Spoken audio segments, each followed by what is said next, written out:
সদস্যপতিৰ শপতপতি কৰিলে কেনেকুৱা এতিয়া চাওক আমি তো আমাৰ এই 1 লাখ সভ্য ভৰ্তি অভিযানৰ যেটো আমি 1 লাখ সদস্য ভৰ্তি কৰা মানে কংগ্ৰেছ ইউডিএফ উৎখাত হোৱা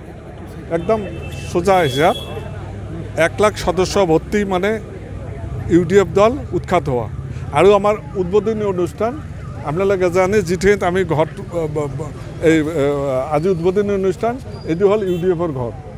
ইউডিএফৰ এমএলএ ওচৰত গতিকে আমি ইউডিএফৰ ঘৰৰ পৰা আৰম্ভ কৰিব পাৰিছো গতিকে তেওঁৰটো সাহস নহলে এটো প্ৰতিৰোধ কৰাৰ কাৰণে তেওঁ নোৱাৰিলে আৰু নোৱাৰে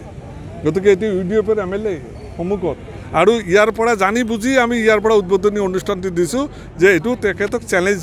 হিচাপে আমি লৈছো যে আপুনি এটো চ্যালেঞ্জ হিচাপে গ্ৰহণ কৰক গতিকে আজি আপোনালোকে দেখিছে ইমান গৰম মানুহে ঘৰৰ পৰা ওলাব নোৱাৰে সেইখিনি নেউচি আজি বিভিন্ন ঠাইৰ পৰা ইয়াত যিখিনি মানুহ আহিছে কিন্তু ইয়াৰ পৰাই আমি এটা ইতিবাচক আমি সংকেত পাইছো আৰু অতি সোনকালে নৱেম্বৰ মাহলৈকে যিমানখিনি মেম্বাৰশ্বিপ আমাৰ ড্ৰাইভ হ'ব মানে আউট অফ 1 লাখ সেইখিনিক লৈ ডিসেম্বৰ মাহত এটা গণসন্মিলন হ'ব কৰ্মী সন্মিলন হ'ব প্ৰথমতে কৰ্মী সন্মিলনক সংলগ্ন ৰাখি এটা গণসন্মিলন হ'ব দ্যাট ইজ মুকলি অধিৱেশন আৰু তাৰ চিফ গেষ্ট হ'ব কিন্তু ডক্টৰ হেমন্ত বিশ্ব শৰ্মা ডাঙৰীয়া হেমন্ত বিশ্ব শৰ্মা ডাঙৰীয়া আমাৰ অধিৱেশনত তেখেত আহিব সেকেন্ড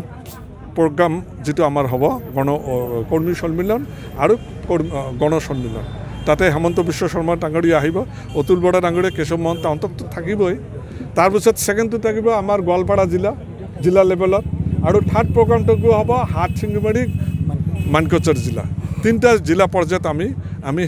শেষ কৰিম আগন্তুক পঞ্চায়ত নিৰ্বাচনৰ আগে আমাৰ এই কাৰ্যসূচী আমি 2 দফীয়া কাৰ্যসূচী লৈছো প্ৰথমটো হল আমাৰ মেম্বাৰশ্বিপ ড্ৰাইভ আৰু সেকেন্ডটো হৈছে আমাৰ সন্মিলন কৰ্মী সন্মিলন তথা গণ সন্মিলন আচ্ছা সন্মিলনৰ পিছত আজমল ইয়াৰ পৰা উচ্ছেদ হ'ব নেকি আপুনি ভাবে নেকি